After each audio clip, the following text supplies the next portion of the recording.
Okay.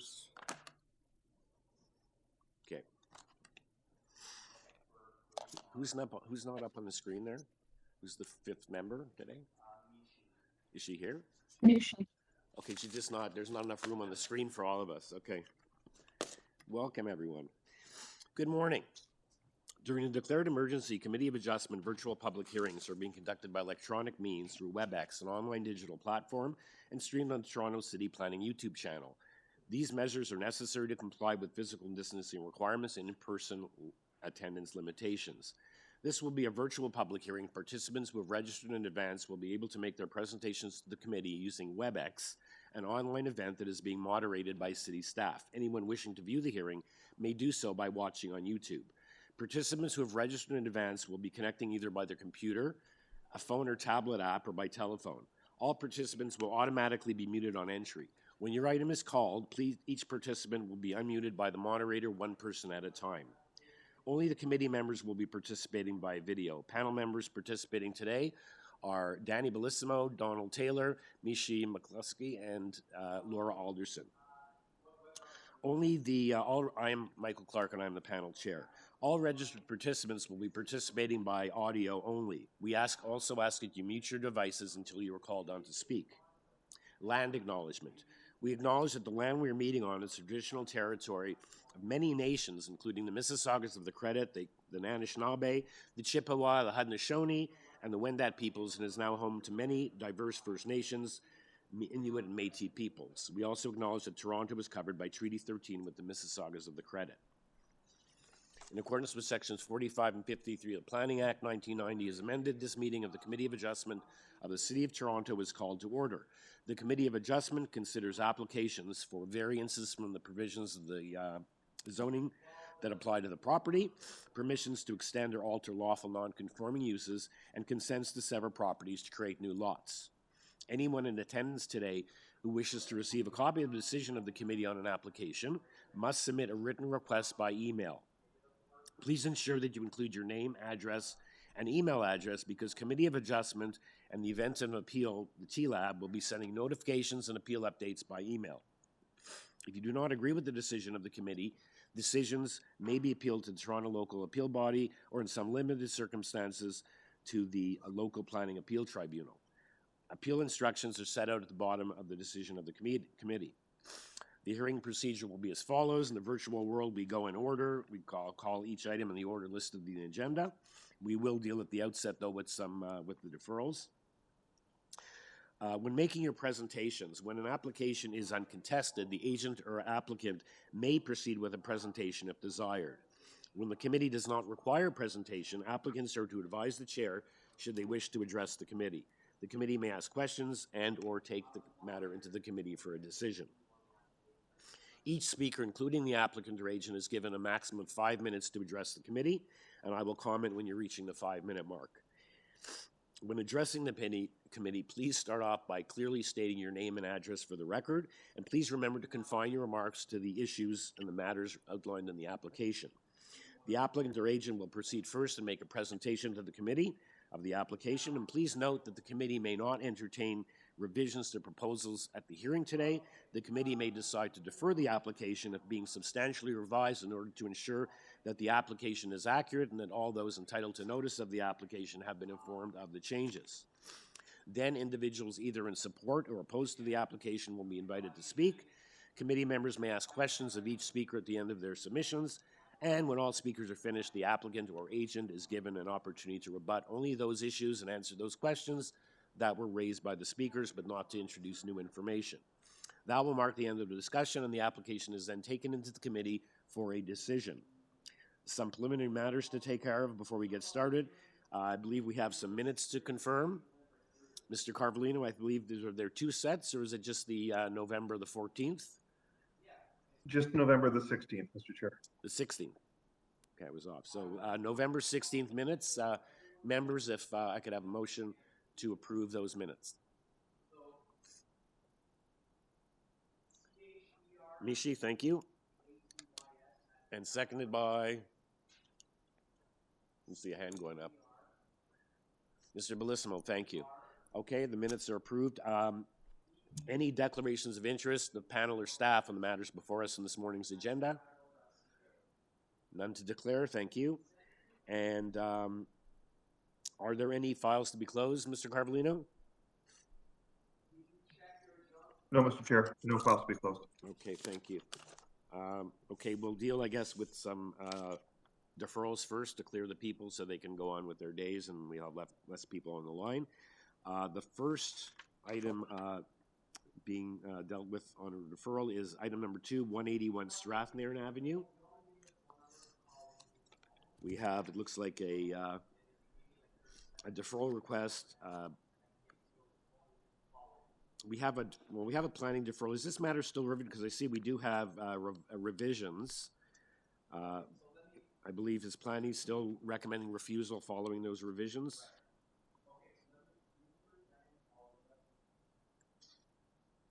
Oh, actually, it looks like the applicant is also asking for deferral?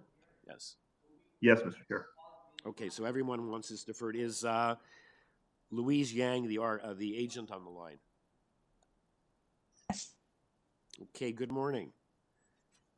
Good morning. Yeah, so, sorry, please go ahead. Go ahead.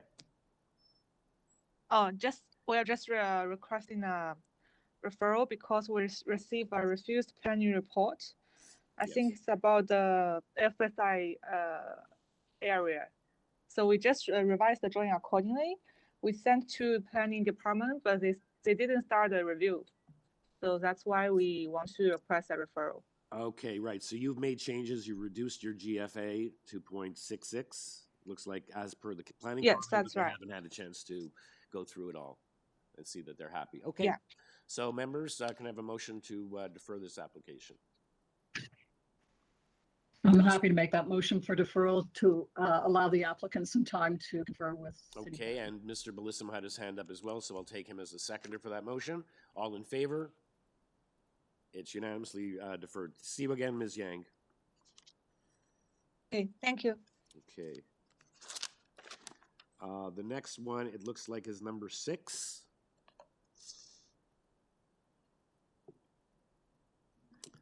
Mr. Chair. Is 11 Loyalist Road. Sorry, through you, Mr. Chair, for number 6, the applicant is not on the line. Okay, so let's stand that down, or that they perhaps think that they don't have to be online because it's being deferred. And it looks like this was, again, a planning request to defer for the reason they need time to review, et cetera. And it looks like in the additional materials received just yesterday, the applicant has agreed to that request. So again, I don't know if they're not on the line, perhaps they don't think should be on the line. So perhaps we can have a motion to defer this, unless we think we should stand it down. I think we can just go ahead. Mr. Bellissimo?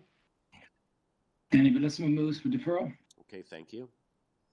Seconder, Ms. Alderson. Thank you. All in favor?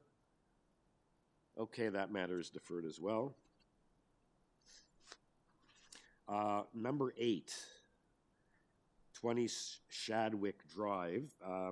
We just have, it looks like the applicant is requesting, that's a late request. It's not even, I don't believe we have that in our additional materials, but it's something that came in. I assume that's before the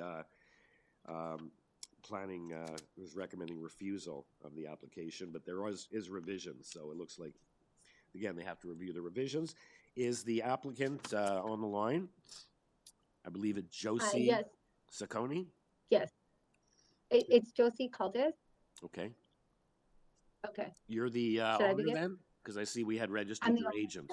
Okay, so you're the owner? No, I'm the owner. Okay, yeah. So you're requesting a deferral? No. Excuse me? You're not No, requesting not a deferral? No. Okay, where's that little sheet I just had? It said applicants requesting a deferral. No?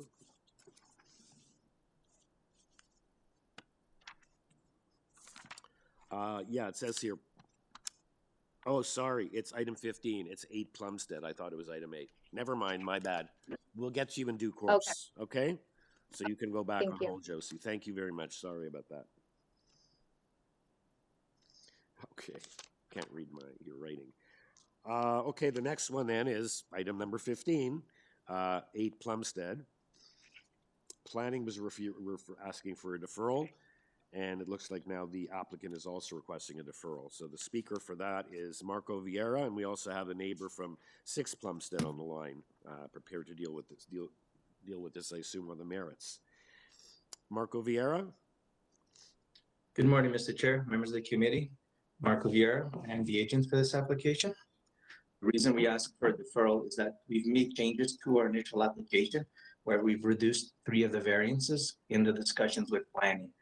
Planning has asked for some time to review it and give us a chance to revise the zoning notice so that the new hearing notice would have the correct reduced variances on it. Okay.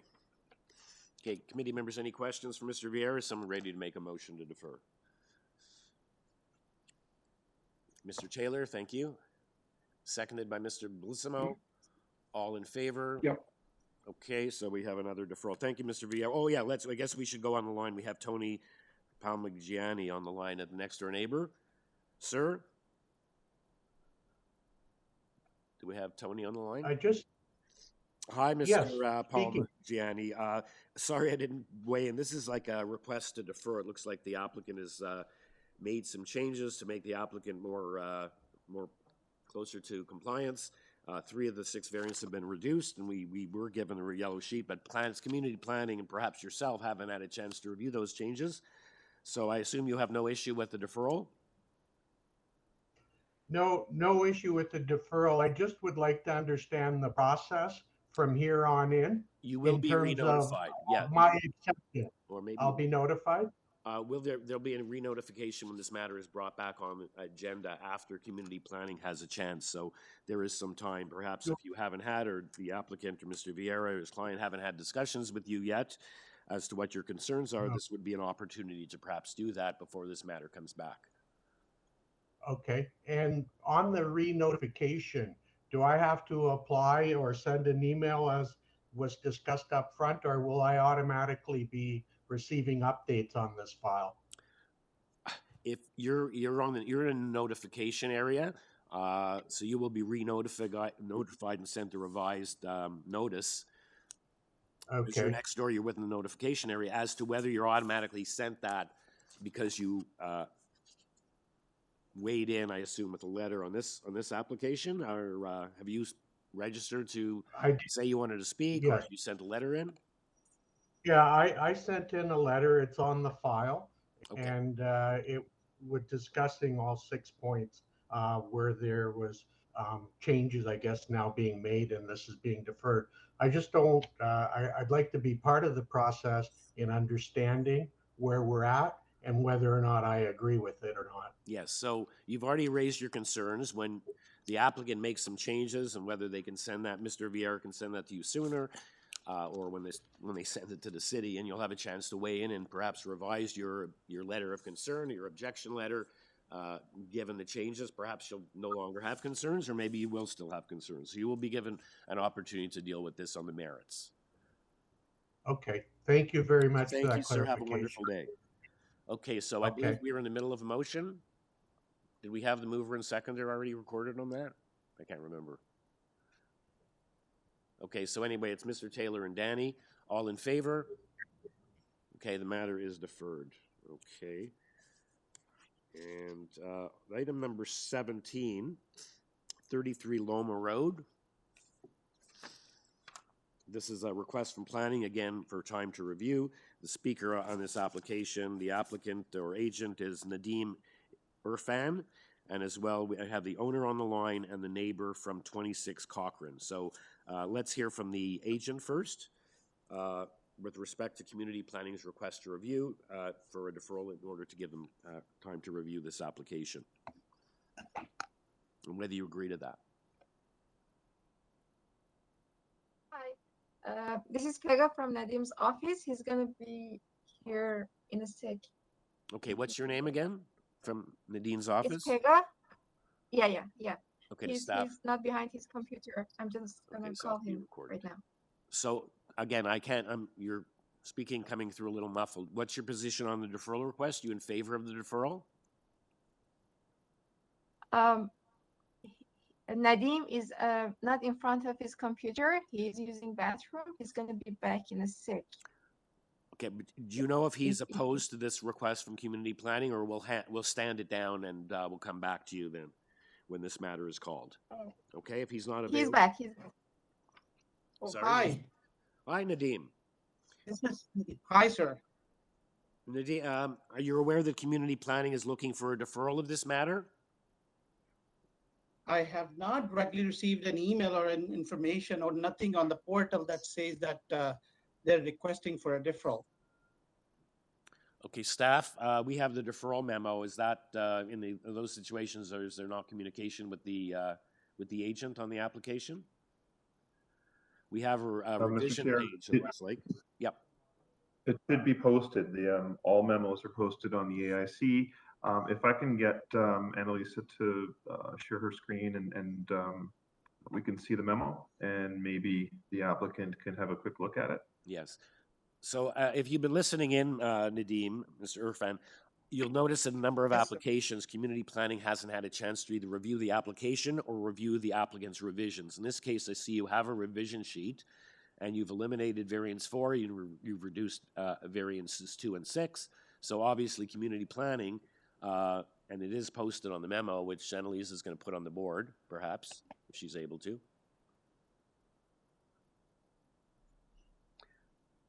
So community planning, I assume, but it is posted on the information center, if you'd check the file.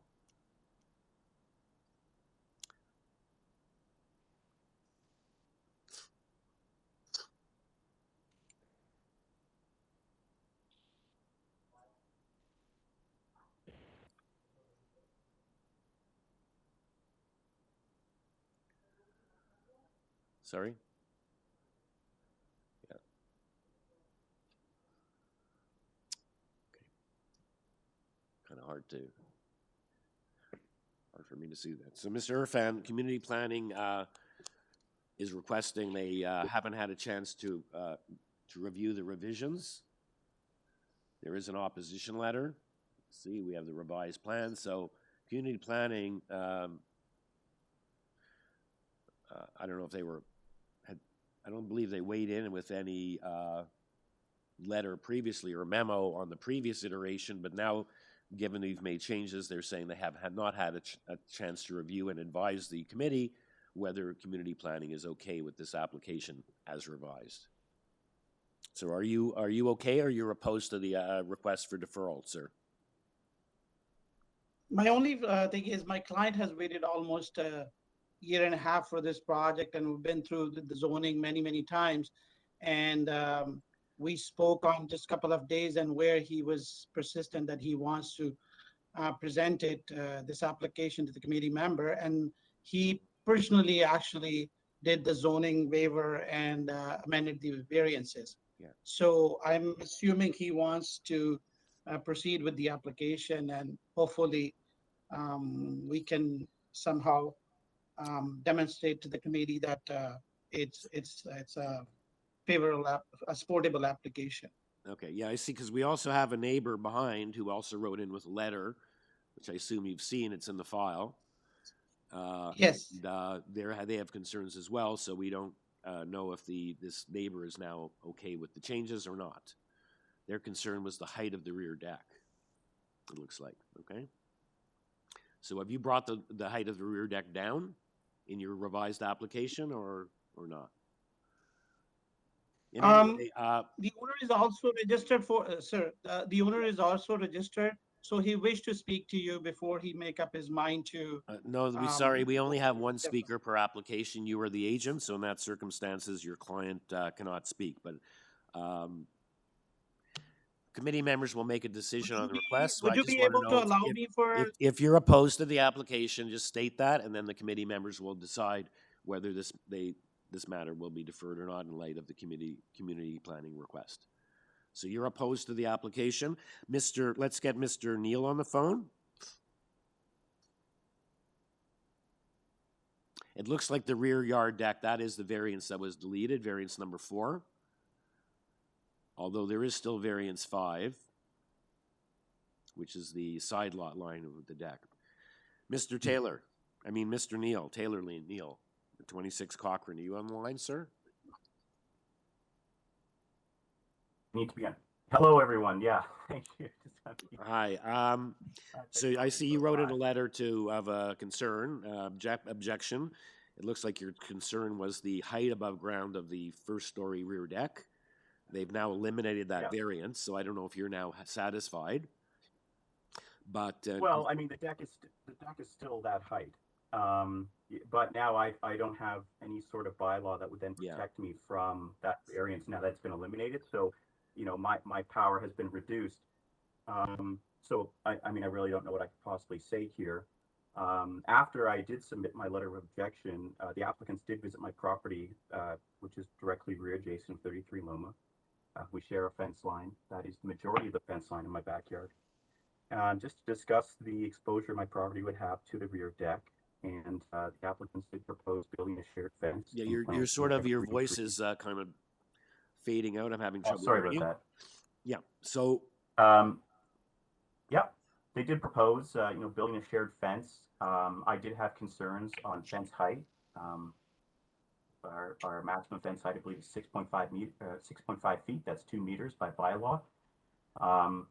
And also planting evergreen trees in order to provide coverage. And I find that we're not, sir. We're not dealing with it on the merits right now. We're just dealing with the deferral request by community planning. Oh, okay. Well, I agree with the deferral. Then you obviously have to review the changes. Yeah, and then you would be re-notified. Okay, thank you. Committee members, any questions for either the agent, Mr. Irfan, or the neighbor on the issue of community planning's request to defer? And if not, is someone ready to make a motion on that request?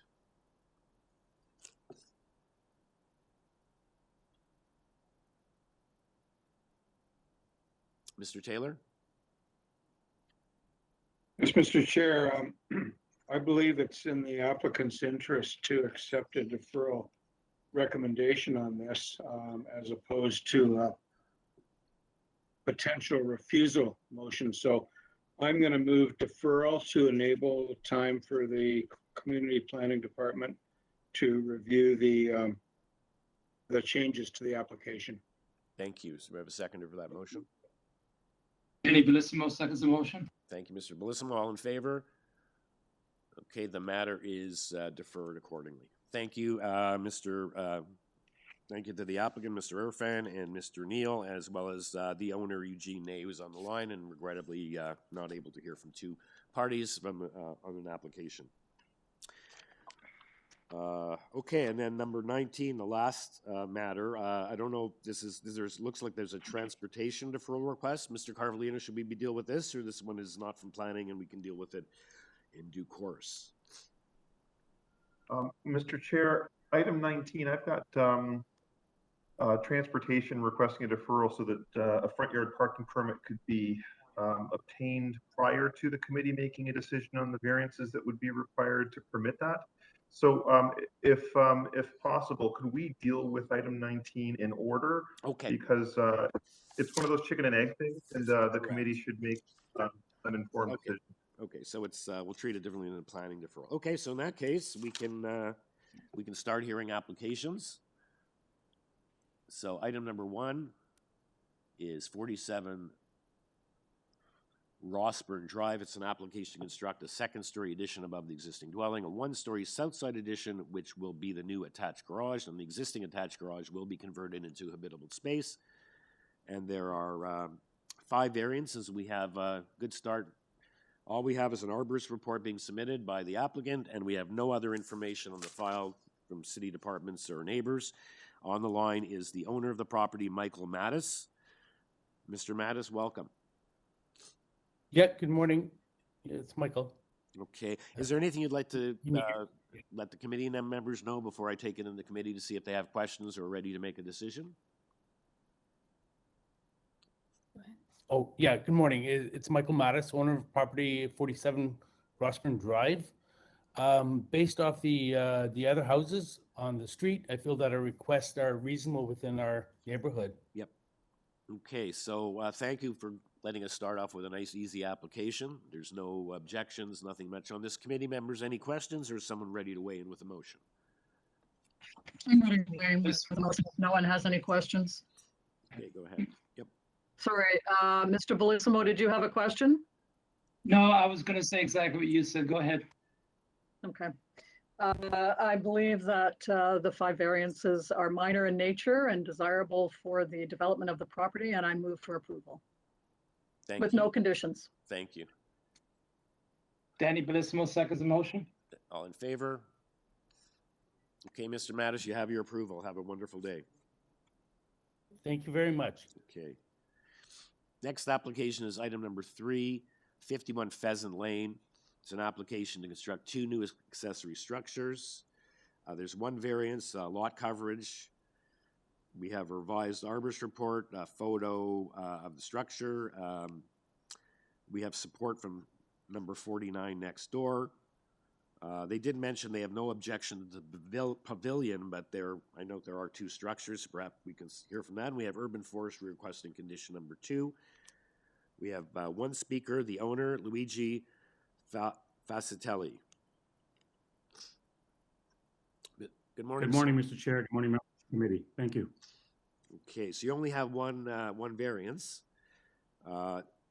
There are 2 structures on the property, or 2 structures being constructed? We're looking, correct, we're looking to put a pavilion without any walls, so it's going to be open on 4 piers. The shed was really the only one that was even close to any of the trees that were there. And we've moved it there just so that it has a minimum of any damage to those trees. We will ensure nothing happens to those trees. To give you a little quick background, Mr. Chair, when we moved 43 years ago from Jane and Finch, my father, the new owner, was going to cut down the trees that my father planted. He transported 4 20-foot tall trees to this property, which still stand there to this day. So we have no intention of damaging any trees whatsoever. Okay, it's a legacy. There's also okay. Yeah. Wonderful. So yeah, so there's no neighbors here with an opposition. You do have support from the neighbor next door. Committee members, any questions, or is someone ready to weigh in with a motion? Danny Bellissimo would like to move for approval. Okay, thank you. I find that the variances are minor in nature, and I move for approval of the variances and the conditions set up by forestry. Okay, thank you. Seconded for Mr. Bellissimo's motion. Ms. McCluskey, thank you. All in favor? Unanimous approval. Thank you, Mr. Fascitelli. Thank you, Mr. Chair and members of the committee for your time. Have a great day. You too. Okay, item number 4 is 70 through ELMA Street. It's an application to construct a new detached dwelling with an attached garage. There are 4 variances. We have supporting material. We have 14 letters of support, and community planning is asking for a condition of approval that the architectural plans may be constructed as illustrated regarding the length of the basement, ground, and 2nd floors. And the speaker is Chris Zianis, the agent for the owner, and that's the only speaker we have. Good morning. Good morning, sir. Good morning. How are you? Good. Very straightforward application. I don't see if there's an urban forestry condition. Perhaps the neighbors can check. Is there anything you'd like to advise the committee on this application before I see if anyone has any questions? No, sir. Just I'd be happy to answer any questions. Okay, you're also can barely hear you. Maybe you can speak a little louder, but you say you don't need to advise the committee of anything, so we'll see if any of the members have any questions or if someone's ready to make a motion. Mr. Taylor. Mr. Chair, I have a question regarding variance number 2. I'm wondering if the east side lot line setback is existing, or is that an encroachment to accommodate the new building? Sorry, variance number 2 is for the depth. Variance number 4 is for the side yard setback. We're asking for an encroachment for the new building. The existing side yard setback is... Are you asking what the existing side yard setback is on the east side? Yes. Of the existing home? Yes. A lot more. It's 2.5 meters. because of a driveway that exists there on the side of the house. Okay, thank you. You're welcome.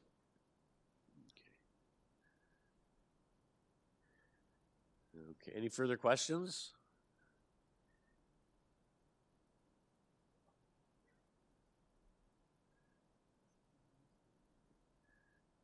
I can't see because we have the application up on the, yeah, it's a good practice when an application is called, Annalise, if you can get the application up on the board, and when someone makes a presentation, we haven't had one yet, that we can follow along, rather than looking at our faces up there. Danny Bellissimo is ready to make a motion if there are no further questions. Go ahead, Danny. I find the variances are minor in nature. Move for approval of the variances on the conditions set up by planning, and that is that the proposed development shall be constructed as illustrated on the architectural plan submitted September 10th, 2021, and held on file by the Committee of Adjustment as they relate to building length of the basement, ground floor, and second floor. Thank you. Seconded from Mr. Bellissimo's motion, Ms. Alderson, thank you. All in favor? It's unanimously approved. Thank you. Thank you. Okay, so moving on to item number 5, 7th Street. This is an application for a new detached dwelling with an attached garage. And there are 6 variances. We have an presentation. Yeah, I'm here. Transportation has 3 conditions of approval. There are 4 letters of support, including number 3 directly south. There's 6 letters of opposition. And the planning is looking at refusal because they feel variance number 4 for the 3rd story does not meet the prevailing character of the overall heights, massing, and scale, and not in keeping. We have a number of speakers on this application. We have the agent, Luca Penzo, as well as the neighbors, Yes. the following neighbors registered to speak from 37, 41, 39, and 2-40 Emerald Crescent. So we have 4 speakers other than the applicant. And we'll start off with the applicant. And perhaps we can get the supporting materials up on the board while the applicant makes his presentation. Yes, can you guys hear me? Yes, perhaps speak a little bit louder. Yeah, thanks. I'm calling in from a phone. I've actually got the phone set up and I've got you guys on my computer. For some reason, the computer audio wasn't working earlier. Yeah, no, can you guys hear me better now? Hear you well. Yeah, I hear you well. Thank you. Okay, great, thank you. Yeah, so if you could pull up my presentation, these are basically just a summary of the variances that we are requesting. So if you can scroll down a little bit further, I'll get started with the presentation on the next page. Yeah, so my name is Luca Penzo. I'm the designer and the agent. I'm representing the owners at 5 7th Street. We have worked together to design a new 3-story detached dwelling with an attached garage. And we do feel that our variances are minor and consistent with the approved development in the neighborhood. If you could just go back to the presentation. There we are. The lot size is 10.66 meters by 37.49 meters and currently has a single-story brick dwelling on it with a driveway through to a detached frame garage at the rear of the property. So these photos below are just to reference what is currently on the site right now. On the left, you'll see our proposed site plan to reference how the building will be situated on the lot. If you could just scroll down a little bit. We've maintained the front yard setback of the existing building, and we've complied with all the other setbacks, including rear yard and both side yards. And we've also designed this building to comply with building depth. For floor space, we've applied for a density of 0.91, which we feel is not excessive, and definitely larger densities have been approved. For the height, we have gone over what the bylaw allows, but it's mainly due to adding the 3rd story. So we feel like those are both kind of joined together as one variance or one issue. A number of 3-story homes have been built and approved in the neighborhood, and I've included some examples below. One specifically just recently approved was a 4-story residential home at 90 Lakeshore Drive. I'd like to also just point out that 90 Lakeshore Drive, which was recently approved, had 9 variances, and the height variances was for 11.61 meters. And the variances that we're applying for height is well below at 10.33 meters. For the platform variance, So hold on, sir. Could you just clarify? I don't want to interrupt you, but was that for a flat roof? Yes, it was a flat roof as well, and they had a flat roof variance too. Okay, please go ahead. Sorry for interrupting. So for the platform variance, we have one platform on the second level at the front of the house, which just barely exceeds 4 meters. And then the larger platform is on the third level of the home, which is 17.6 meters squared. And we have seen platforms of this size in the area approved. And it is important to our clients that they do have an outdoor living space on the third floor, as that's going to be where their master bedroom is. We do not think it's going to be intrusive or an excessive ask to have the third floor deck approved. The driveway, that's one of our variances. It's only been made wide enough for a single car garage. We would like it to extend to the south property line as it does currently. We could shorten the width and put a hardscape walkway there. We did see that Forestry submitted a report, and this was basically what they said that the condition of approval should be on, that we add the walkway. So we are okay with that condition from Forestry. But we don't really see the purpose of it, given that it's going to be a hardscape area anyways, whether it's asphalt or a stone walkway. And a recent approval was 102 Lakeshore Drive as well. That was approved for a similar driveway width. In review of the neighborhood and the development, we feel that the proposal is consistent with the surrounding homes. The majority of our variances stem from the third floor, and we feel that recent development in the area, third floors have become much more common. If you can review the pictures below, 102 Lakeshore Drive, 82 Lakeshore Drive, 51 Emerald Crescent, which is very close to the neighbors that are in opposition, 46th Street and 24 Fifth Street. So if you scroll to the next page, I've included a map just to illustrate the vicinity of all these 3-story homes to the subject property. These were all approved, and 3 of them were approved within the last couple of years. And as you can see, they're all within blocks of the subject property, which is outlined in green with the green dot, and all the 3-story homes are outlined with the red dot. We have received a letter of support from the adjacent neighbor to the south that will be most greatly impacted by this proposal, which is 3 7th Street, so they're directly next door, and also close to our property line as well. The neighbors in opposition are on other streets. We feel that this support from the directly impacted adjacent neighbors should say a lot and carry some weight for approval. We have the 2 neighbors in objection. Mr. Penzo, can you wrap up, please? You're over 5 minutes. Mr. Penzo, can you wrap up, please? I'll let you go a little over. Thanks. Yeah, so these neighbors that were in opposition, I took measurements basically from the closest one to the subject property. It's almost 60 feet away. So there's not really a concern about shadow or causing shade or blocking their natural light. And in the following pages as well in my presentation, I included actual approvals from recent decisions that are for similar variances that we are asking for. Just to close up, the current homeowner, he loves the location and he does want to expand in the area. His intention is to live in the house, the newly developed home for many years to come. And we do believe that the general purpose and intention of the zoning bylaws are being maintained along with the general intent of the official development plan. I did speak with planning, and the only real concern was the third floor. They were not going to support it unless it was a 2-story home, but 3-story homes have been approved by the committee, even if planning has not been on board with it. So we really do hope that the committee finds the variances to be minor, given the rest of the neighborhood. Thanks for your time, and I'll let whoever else would like to speak.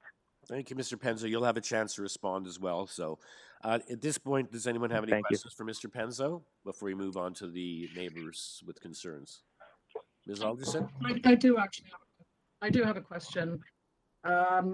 You used 82 Lakeshore Drive as an example of why you should be allowed to build.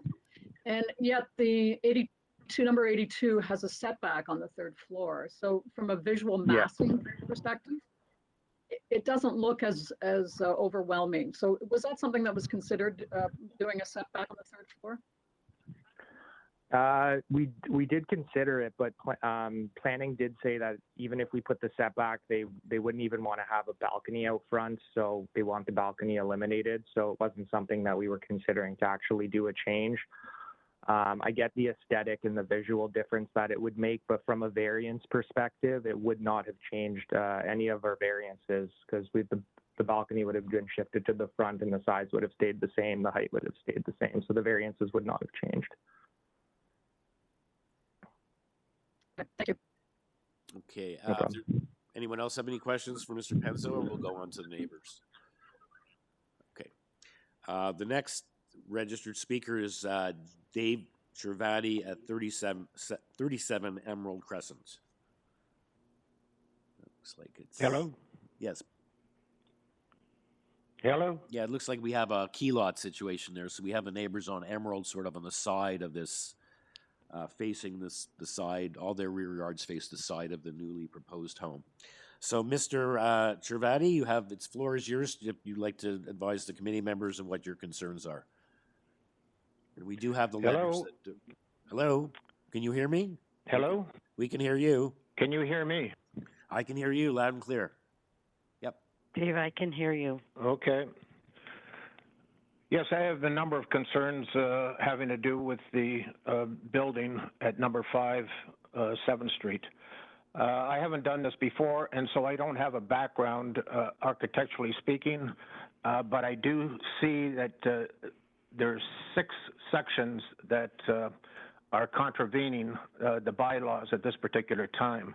I'm not going to go over all of what the previous speaker just said, but some of it seemed to be glossed over and glossed over quite quickly.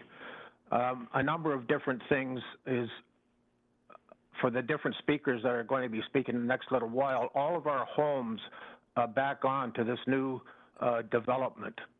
That is going to be taking all the sunlight and light from our yards, our backyards, if this structure goes up.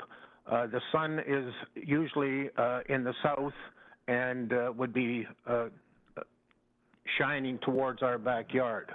In this particular case, if a 3-story structure goes up there, it's going to prevent that sunlight from coming through, no matter what the last gentleman said. For a number of different things having to do with the different sections and what's called a minor variance, scares the heck out of me, because I hate to think what a major variance might be. When you take a look at the multiples, when you take a look at the area of a lot that is permitted, and then the request for the size of the area that's been asked for, it more than doubles in many of the different sections.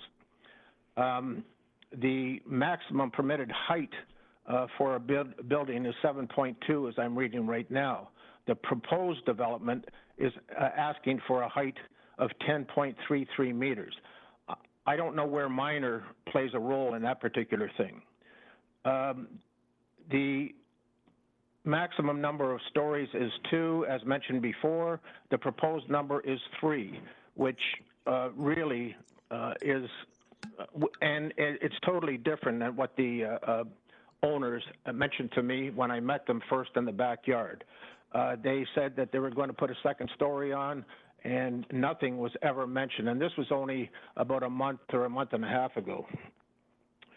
Having to do with the 2nd story front platform and the 3rd story rear platform. I know that the previous speaker suggested that the first one was going to be 4 meters squared. In the proposed paper I have, it says it's 6.1 meters squared. The 3rd story rear platform they're asking for is 17.6 meters squared. That deck will be overhanging my backyard and overlooking everything along our lot lines. I don't know who speaks on behalf of those that live in the neighborhood at the city and talks about, or we can talk to about who looks after the maximum permitted previous to going into a hearing like this. Secondly, just to start off with, we did not receive any notice whatsoever having to do with this particular meeting. I was told by the person that phoned me about a half hour ago that they sent me an email having to do with this. We checked our emails. There is nothing either on our emails nor in our junk mail to suggest that this is a hearing that was going to take place. We did not have any time to prepare for this, and again, I'm doing this just off the cuff because I didn't have a chance to talk to anyone at the city who would be an advocate for us in the neighborhood. Okay, Mr. Shervati, you know, notwithstanding you're not a professional and you didn't have time to prepare, I think you've gotten your points across very nicely, and we do have your letter up on the screen as you were speaking. One thing you did mention, I think he did say it was, he didn't say it was, he said it was 4. It was 6.1, the front deck, but he said it was just barely over. I guess it's 50% over, but compared to the back one, it is. There's my contention. On everything that I'm reading here, it talks about minor. Yes. And again, my idea of a minor thing is minimal. We're talking, at least anybody I talk to, this is not minimal. This is way over what would be considered minimal to most people. Okay. Thank you, sir. Committee members, any questions for Mr. Shervati before we go on to the next speaker? And like I said, the concern of these neighbors on Elm Road, they're all sort of in a key lot situation, so their rear yards will face this sidewall of the newly proposed dwelling, which goes a lot further back and a lot higher than, I guess, so that's why these neighbors are particularly concerned. Excuse me, sir, if sir, I may add one more thing. I think you finished mentioned... sorry, sir, you finished your presentation. We have to move. We have a lot of people. We have 38 applications here today, so. Did I not hear I had 5 minutes? You did have 5 minutes. Okay, I'll just see if someone has any questions for you. You've had over 5 minutes. Thank you.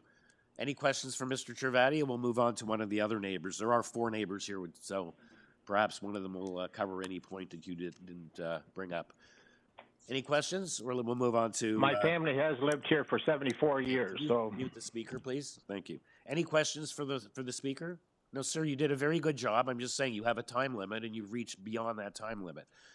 So if no one has any questions for you, let's move on to Wanda Allen at 41 Emerald. So we have all Hello, three. I'm here. Yes. Hi. Good morning, Ms. Okay, thank Allen. you. Hi, good morning. Thank you for this opportunity.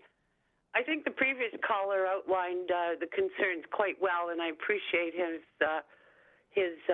comments, and I'm not going to repeat anything that he's already said, but I do have some issues with the platforms. For example, the third-story platform, they're asking for 17.6 meters squared. That's four times the permitted area.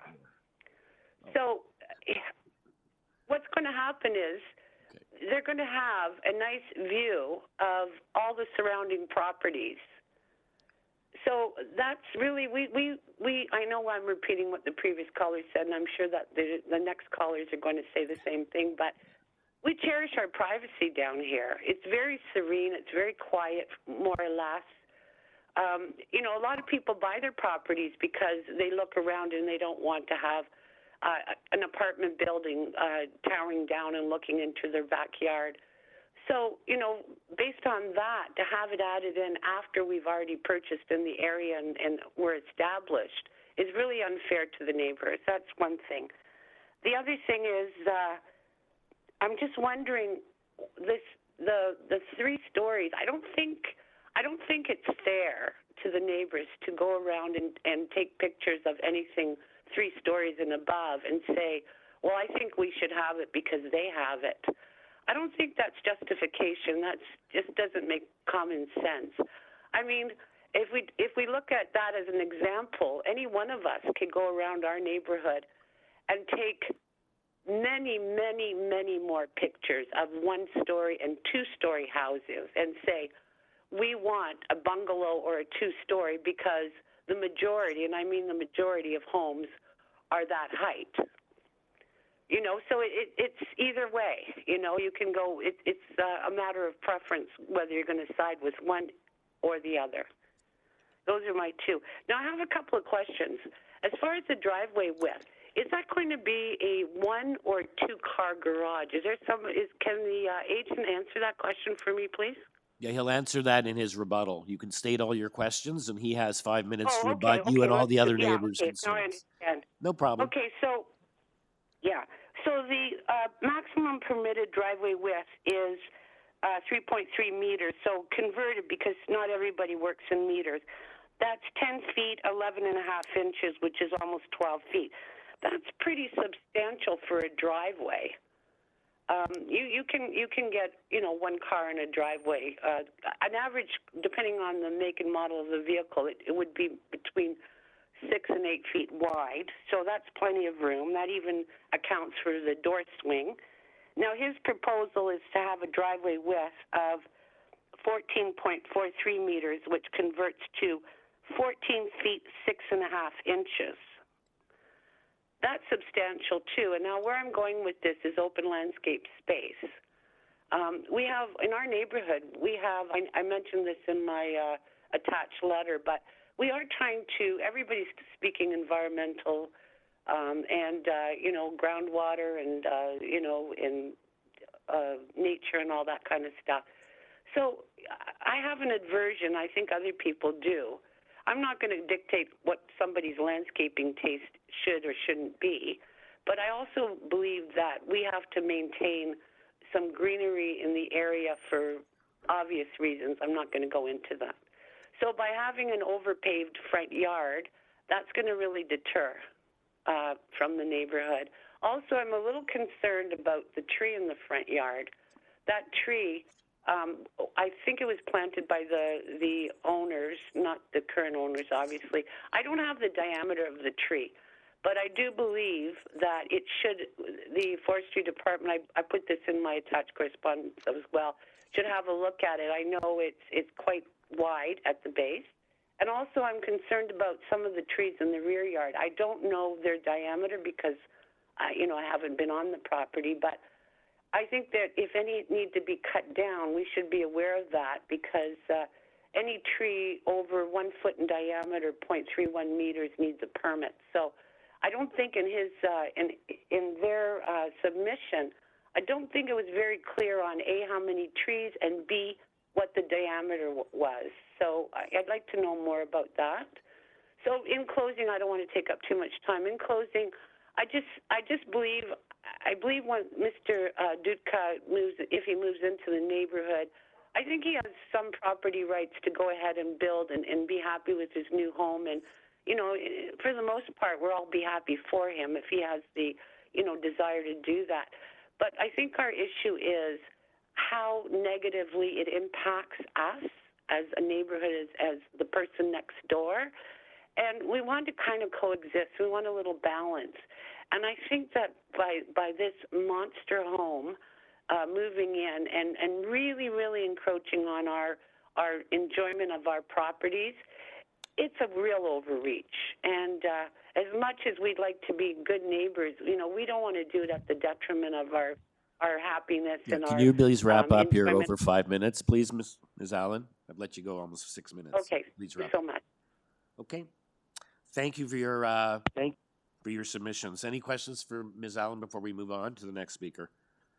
Okay, the next speaker is Vesma Weller at 2-40 Emerald Crescent, and her letter is at opposition letter 3, if we can get that up on the board while we hear from Ms. Weller. Hi.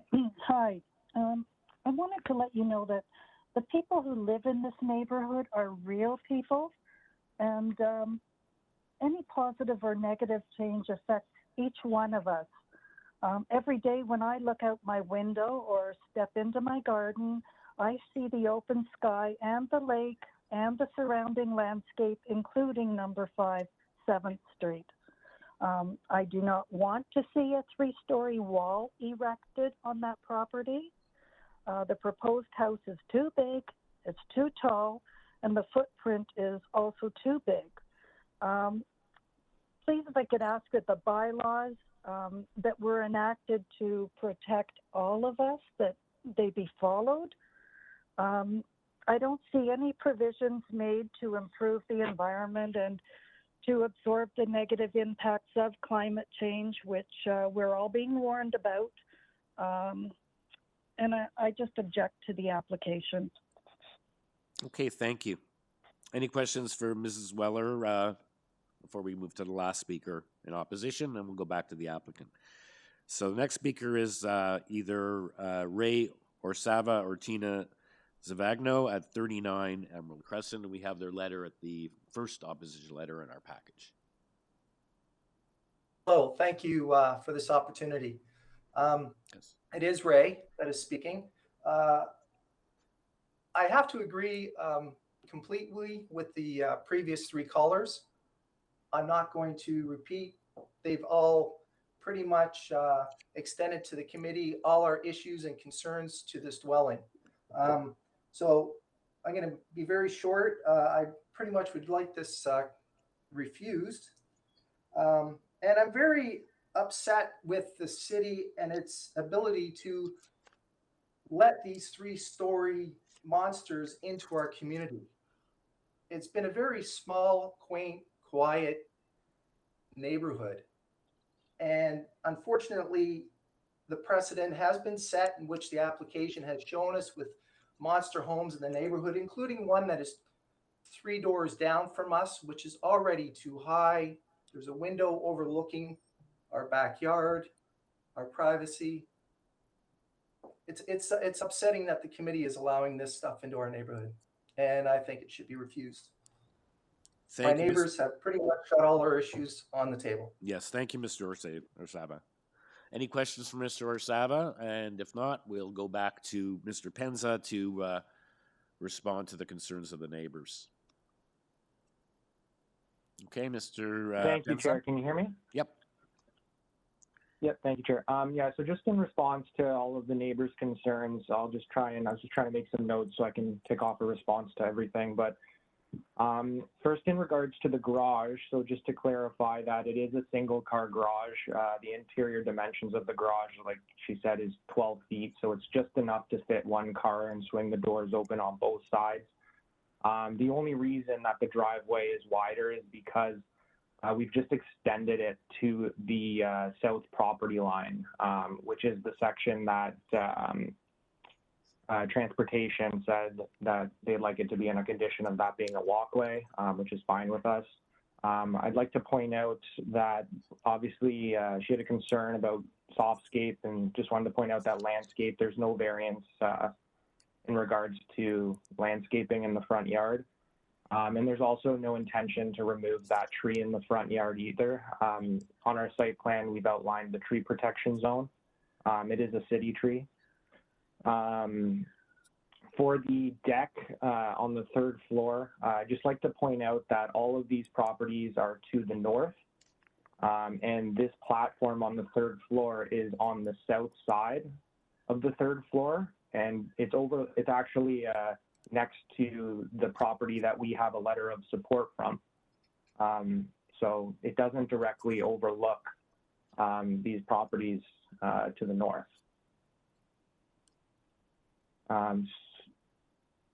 So just, yeah, you can't actually see it on the site plan, but it's on the south corner, that rear corner of the 3rd floor.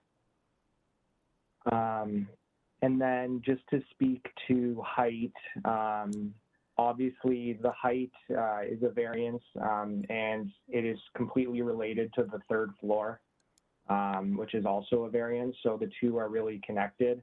I would like to point out as well, just regarding to causing shade or shadow in these backyards, like there is already a 3-story home at 1/7th Street, just 2 doors down from us. And no one's really complaining about that, but we're just 2 doors over and proposing to to be a third floor. So if you stand at the corner, you can literally point them all out. So these third floors are becoming prominent in the neighborhood. So we feel that obviously people's privacy is, it's a right to be a concern, but the third stories are already there and they already have platforms on the third floors. So I'd like to also just refer back to 90 Lakeshore Drive. It was approved for 4 stories, so a story more than what we are applying for.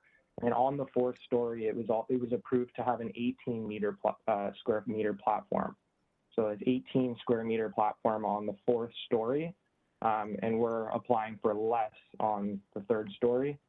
And it was also approved for a 2nd story platform of 16.8 square meters, so both platforms in excess of what we're applying for.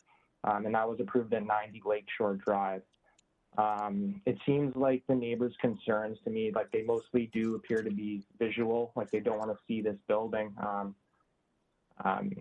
But they're becoming prominent in the neighborhood, and we feel that with the development plan of the city, much larger densities are starting to be approved. That's part of the city's plan to improve larger densities.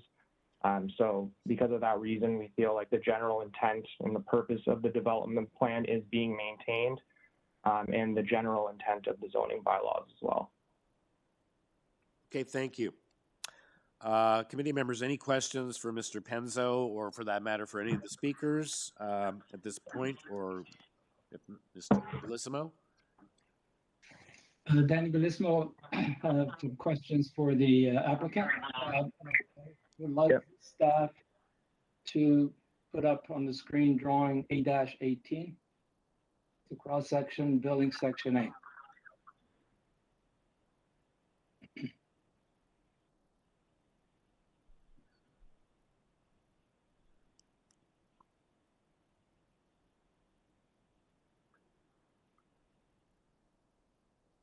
Thank you.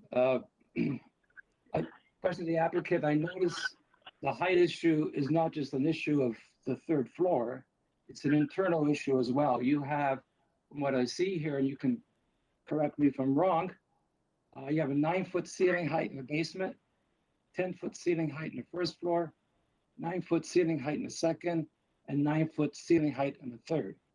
All those add up to extra height. So we're dealing not only with an extra 3rd floor, but we're actually dealing with a taller building overall. So I just wanted to clarify, am I correct in that that's the cross section to the whole building, not just part of the building, correct? That is correct, but we did make an effort to lower the overall height. It was actually after the fact. We had the 1st floor higher from grade level, but we lowered the 1st floor, so it's only 2 feet from grade in an effort to lower the overall building. I was just asking questions about your design on the internal, which impacts the externals. Just wanted to point that out. Correct, yeah, but the 1st floor is only 2 feet from grade. Your proposal has a lot of drawings, and that's the one I zeroed in on. So that's my question, point of clarification. Thank you. That's great, yeah. Any other questions for the applicant or any of the neighbors? Or yeah, so obviously the height is a big issue, and the massing, and you know, it's in terms of efforts, it's very generous. I guess by today's standards, it's becoming more of the norm, which leads to greater height. But 10 foot on the main floor and 9 floor on every other floor, including the basement, is what increases the effect of that variance. So thanks for pointing that out, Mr. Bellissimo. Any other issues or questions that committee members have before we take it in for a motion? Okay, so let's wait. Let's is anyone prepared to make a motion then on this application? Danny Bellissimo would like to make a motion. I find that the overall boxiness of the building, the internal floor to ceiling heights, and the fact that planning has indicated to the applicant strong opposition to the 3rd floor, and yet they're still here, and all the neighbors are key lot situations are grossly affected by this boxy type of height. And so I think for the site, for the adjoining neighbors and conditions, I do not find this application has any merits, and I move for refusal of the variances. Okay, so the motion to refuse the application, seconded by Ms. Alderson, and it looks like everyone's hands are going up, so it looks like the matter is, I guess we'll take Ms. Alderson as a seconder, and all in favor, the application is unanimously refused. Thank you, applicant, and thank you, neighbors. Okay, and we'll move on to the next application. Item 6 has been deferred, so we'll move on to item number 7, which is 465 Prince Edward Drive North. And this is an application to construct a second-story north side addition above the existing dwelling. We have a topographical map, a cover letter, we have photos, 58 Queen Anne Road in support, and we have opposition from 50. Something about the height. I can't read my notes here. Oh yeah, they acknowledge it's 16 inches beyond number 52. Queen Anne thinks that it's too high, and I just made a note it was 16 inches over. We only have one speaker on this application, Ron Carter, the agent for the applicant. Welcome, Mr. Carter. Hello. Hello, sir. Yes. Do you want me to proceed? I don't know if we need a fulsome presentation on this application. You're the only speaker. We do have a letter of support next door. From 58 Queen Anne, and we have the opposition letter from the neighbor, which I guess we've all read. Why don't we just see if committee members have any questions for you? Very straightforward application. Thank you. Thank you for supplying your cover letter with photos, and unless you'd like to make a brief presentation, but I don't think it's necessary. Committee really, members, yeah, sorry. Committee members, would you like a presentation on this application? I'm ready to make a motion unless there are any questions. Okay. Anyone have any questions? I believe the variances are. No, I don't hear anyone. Yes.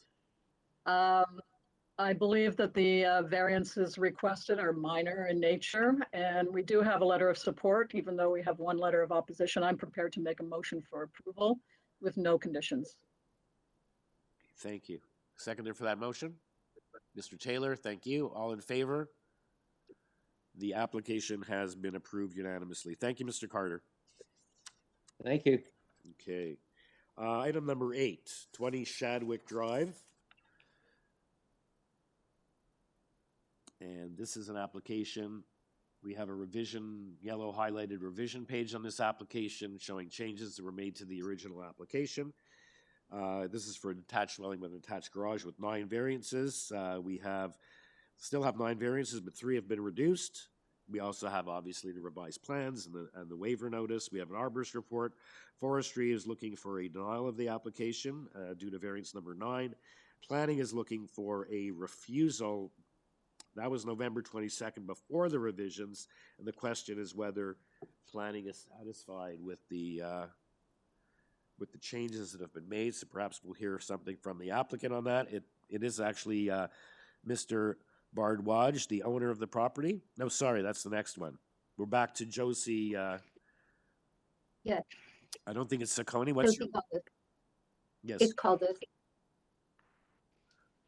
Okay, you're Josie Would you like Caldas, me to one of the speak? co-owners of the property, correct? Yes, sir. Okay. Would you like to? You're the only speaker on this application, so we've seen the changes.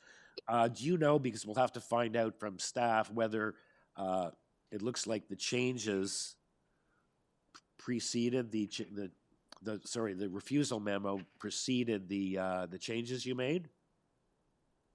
Yes, that's correct. So staff, But my, I guess. oh, great. Hold on a second. It looks like I'm just trying to see here by looking at the application whether the changes. Yes, you have made changes after that. So, question for staff: we don't know whether community planning is now satisfied or not with these revisions that were made. There's a pretty minor reduction in the FSI. Pretty minor reduction in the coverage and in the length. They're all pretty minor. So, Mr. Carvalino, would you like to weigh in on this? Mr. Chair, we have nothing on file from community planning. The only correspondence we have is the refusal recommendation. Yeah. Okay.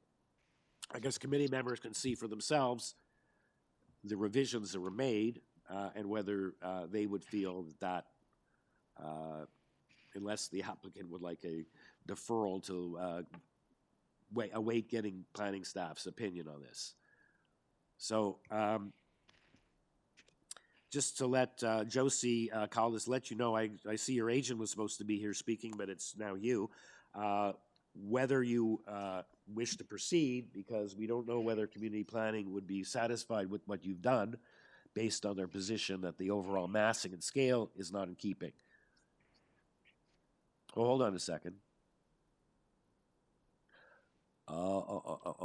Okay. Apparently it says staff here continue to have concerns with these potential revisions. You had a discussion, or your agent had a discussion with the building length, maximum lot coverage, and floor space index. Staff continue to have concerns with these potential revisions as only minor modifications were being proposed.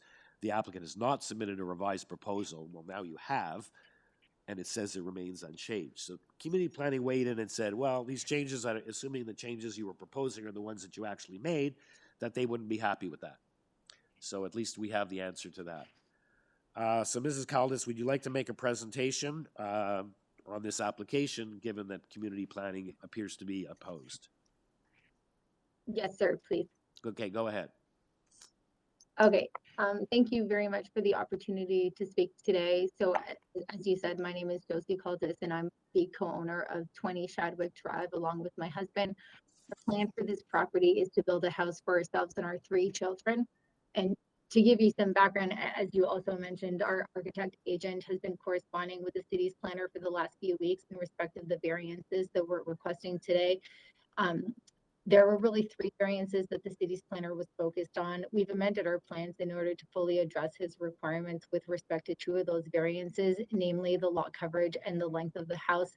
However, even after meeting those requirements and making further reductions, our FSI was still at 0.67. The city's planner wanted us to come down closer to 0.60. And before I get into, before I get into why we need the extra living space, I want to highlight how much the world has changed after COVID. The way that we live, work, go to school, and use our house has been completely altered. And I ask that you evaluate our request through that lens and not the lens through which you would have evaluated an application a year or 2 ago. Now for why I think we need the extra space. We have a big family. We have 3 small children, and one day they're going to be 3 teenagers. So we're going to have 5 adults in the house, and we would like each of our children to have their own room and space to grow up in. God forbid that schools were to close again because of COVID or another pandemic or health crisis. We would like them to each have their own room so that they would be able to attend virtual school. And so for us, 4 bedrooms is very important. Our plans also include 2 offices, and the reason for this is because post-COVID, my husband and I will be working from home at least 50% of the time, and both of our jobs require that we have a private and secure workspace. I'm a securities lawyer for Royal Bank of Canada, and I deal with highly sensitive material information in respect to the bank. My husband is the Director of Enterprise Information Management at the Hospital for Sick Kids. He oversees the operations for Sick Kids' electronic health record system and data, and regularly deals with patient personal information. And so accordingly, both of our jobs really require that we each have our own private workspace. And so that's the reason for the 2 separate offices in the house. We also have aging family members, our parents and our grandparents. In the event that they were to one day require full-time assistance, we would like to have enough space to accommodate them. After everything that happened with long-term care facilities during the pandemic, our family members have indicated quite clearly that their preferences would be to one day live with family, not in a facility. And so you can see why the additional space is so important for a family. Another matter that I want to address is the Forestry Report. I think there have been some misunderstandings in this respect. You would have seen that there is a large tree in front of the house, but we're not intending or asking to remove that tree. There is also a very small tree in the corner of our lot. This is the tree that we would like to remove, and there are 2 reasons for this. The first is that the tree is potentially dangerous for pets and children as it contains cyanide seeds, and you would have seen this in the arborist report. The second reason is because we would like to be able to fit a wider driveway, and the tree's current location does not allow for that. We rely on a lot of family support to help us with our 3 children, and I would like our guests and family members to be able to park on the driveway rather than on the road. Without a double driveway, they will be forced to park cars on the road, and I know for a fact that our neighbors really not appreciate that. In fact, our house on Shadwick is currently being rented, and our tenants actually have adult children and multiple cars. Because the driveway is so narrow, they end up parking cars on the road, much to our neighbors' disdain. Our neighbors across the street have complained to us multiple times that having the tenants' cars parked on the road makes it difficult and dangerous for them to back out of their own driveways. You will note that we had no neighbors object to our plans, and in fact, we had 6 neighbor plan letters in support of our plans. And finally, I just want to point out that the actual living portion of the house is 0.63. The other 0.04 consists of garage, mechanical rooms, code rooms, and the covered porch. But really, the actual livable space is 0.63. And so for all these reasons, I kindly ask that you accept our requested variances today. Thank you. Okay, thank you, Ms. Collis. Does anyone have any questions for the applicants based on their presentation?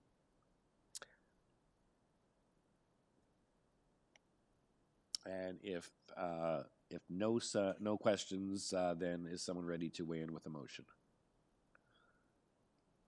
I just want to confirm that the committee has received the signed petitions. I think they're all in the same file. The in favor petition. Okay, do we have something in our additional materials? Let me just go to the 6 letters of support. Yeah. Yes. Form letters, I believe. I think that's in the additional package that we got yesterday. Additional materials package, Yes. I believe there were 6 letters of support. Correct, on a petition. Yeah. Okay. Yes, Anyone have that's any? correct. Yeah. Okay, Oh, thank you. I was just gonna. Oh, okay. You sort of finished your your submissions, but in any event, let's see if anyone has any questions for you. Yeah, we do have those letters of support from neighbors, and there are no other speakers here. So if no one has any further questions, then we see if someone is prepared to weigh in with a motion.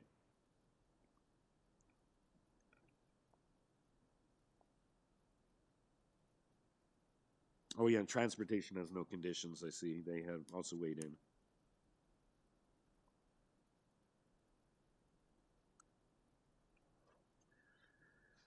Mr. Taylor. Yeah, Mr. Chair, I find the proposal excessive in terms of massing, particularly related to the proposed floor space index and the building length. I don't think the building fits well into the immediate context, and I move refusal. Thank you. We have a seconder for Mr. Taylor's motion. Ms. McCluskey. Thank you. All in favor? The matter is unanimously refused. Mr. Bellissimo, you have your hand up? Okay, yeah, it is unanimously refused. Thank you, Ms. Caldas. Okay, the next application then is item number 9,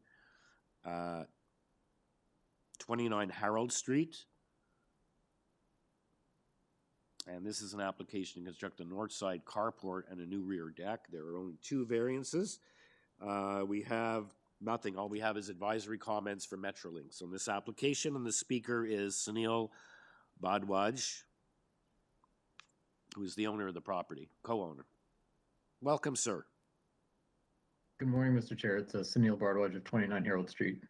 Okay, pretty straightforward application, only 2 variances. I don't think we need a presentation from you. So let's just see if committee members have any questions.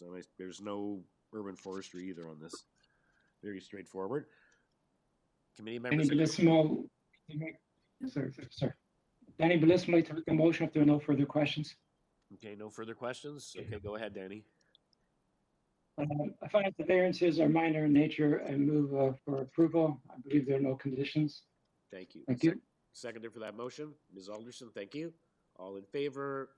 Unanimous approval. Thank you, sir, and you have your application has been approved. Okay, item Thank you, number committee members. 10 is 119 Westrose Avenue.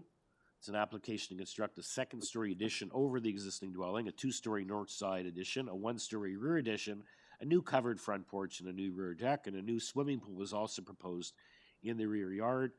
There are 5 variances. Sorry, hold on. Nope. There are 2 variances.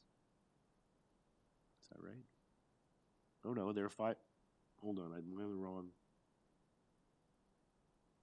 Hold on. Okay. Okay, there are 5 variances. We have a cover letter and supporting materials. Metrolinx comments, 3 letters of support and 1 letter of opposition from the neighbor at 117 right next door. And we have a letter from that neighbor. We have the letters of support are from 146, 142, and 140 Westrose. And we only have one speaker registered, the agent Graham Barrett. Welcome, Mr. Barrett. Good morning, Mr. Chair, committee members. Graham Barrett, 1575 Dundas West, agent for the owner of 119 Westrose Avenue. Okay. So it looks like the neighbor, if you want to just make a short presentation to deal with the concerns of the neighbor, I guess, this regarding the south side setback from their property line. It says it's showing less than 1 meter, appears to be almost on the property line. Perhaps you just want to respond to this letter? Sure, gladly. I've read that letter of concern from the neighbor. Their concern was for the setback to the proposed pool, which has been rectified. There was a variance originally required for that, but planning staff had expressed a concern about that. So the pool has been reduced in width and now complies with the required side yard setback for that pool. They also had some concerns about trees. There are some trees along the fence line by that pool on their property. They're all less than 30 centimeter diameter breast height and not protected by private tree bylaw. But the owners of 119 Westrose certainly want to ensure their survival and will do everything they can to make that happen. They had a few other concerns that have been raised, but the owners of 119 Westrose are happy to chat with them personally and discuss them. They weren't really related to zoning. So they have been in touch, and they certainly don't want to create any ill will and are happy to work with their neighbors. Okay. I'd also like to mention we had a couple late submissions, 2 additional letters of support from 113 and 115 Westrose. That is 2 houses over and again 1 over. If you look at some of the photos I've included in my presentation materials of this end of this small cul-de-sac, that's the other homes, which are very much in keeping with the character of what's proposed today and have actually had similar or greater variances approved. The owners are also fine with the Metrolinx condition and any urban forestry conditions. And I'd be happy to answer any questions. Okay, And first, there's one other, I'm sorry, go ahead, sir. Go ahead, you finish off. One other? There's just one other interesting tidbit of information for this proposal. It doesn't really pertain to the minor variances, but the owners are in the process of seeking an encroachment permit to allow them to make use of the city property around the side and rear of the home facing Royal York. This is also visible in some of the images in my supporting material. It's essentially unused space that the city is required to maintain. So if they're allowed to do this, it will create a larger yard and really mitigate the FSI variance. It would be the same house on a larger space. Just an interesting piece of information. Yeah, no, I was going to say if it doesn't relate to the variances, but if they get it, it certainly will, at least optically or even now without that. Also, we just had a question. Where are these neighbors in support? The numbers, my location map isn't wide enough to be able to see. Where are 146, 140, and 142 in relation to 119? They're down around the other side of this cul-de-sac. Okay. The street kind of comes to an end and then splits. But the other 2 at 113 and 115 are very close by. Okay, thank you. Members, any questions for Mr. Baird? Is someone ready for a motion? We do have urban forestry conditions. Danny Belismo is ready to make a motion if there are no further questions. Go ahead, Danny. I think this is subject to a unusual pointed condition of a polygon site. I've never seen such a pointed site. And the house is at the end of a street and the additions are on the opposite side where there are no houses. So I find that the variances are minor in nature. I move for approval of the variances on the condition of forestry 1 and 2. Thank you, Mr. Bellissimo. Yes, it is a very strange looking lot, which occasions the variances. Seconder for that motion? Okay, Ms. McCluskey, thank you. All in favor? Unanimous approval. Thank you, Mr. Barrett. We'll Thank see you you very again. much. Okay. Why don't we take a 10-minute break? It's now 5 to 11:15. We haven't had a break yet, so we'll take a 10-minute break if that's okay with everyone. Okay, we'll be back in 10 minutes to go back to item number 11 will be the first item.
Okay, we're ready to get started again. Is everyone back?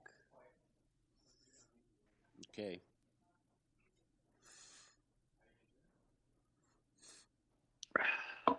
Okay, the next application is item number 11. Okay.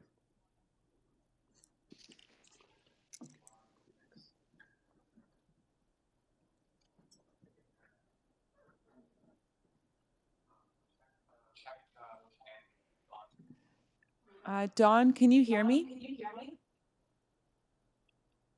Dawn? Yeah, there's feedback.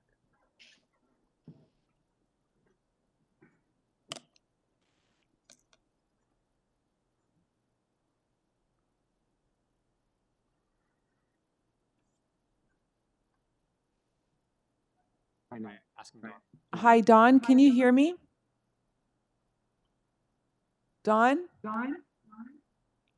Can you hear me? Okay, he can hear. Why is feedback? Next time, don't make it.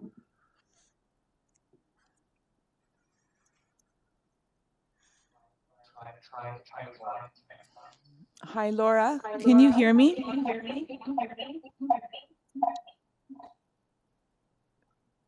Yes, I can hear you. Okay. Can you hear me? Yes. Okay, the echo seems to have disappeared. Yeah, I don't hear the echo. But we are the room. Talk to Laura again. Can anybody hear me? Yeah, Yeah, Laura, can you hear you us? could still hear us, can. right, Laura? Okay. We can Can all. everybody hear me? No, Yeah. they can't hear us. Yep. You're good, Dawn. Beauty. They could hear. Ask again. Can you hear Laura? Can you hear me right now? Can't hear you. Oh. Why is it doing this? See, we shouldn't have taken a break.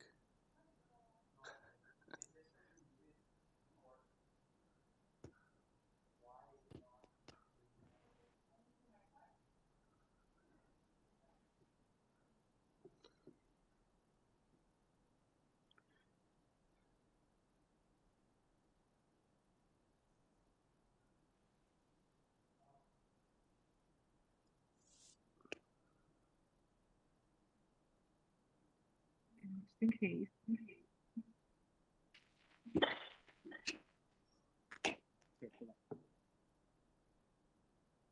Got it.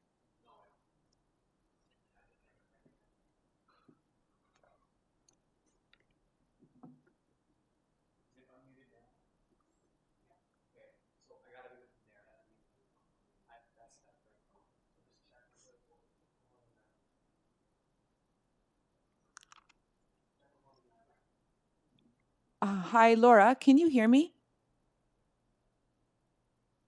Laura, you can hear me? Yes. Great. Yes. Can you Great. hear me? Yeah, great. Okay, Michael, we're ready. Okay. So next application is item number 11, 77 Clarion Road. It's an application for a one-story rear addition. There are two variances, FSI and length. And all we have in this application is elevation plans submitted by the applicant.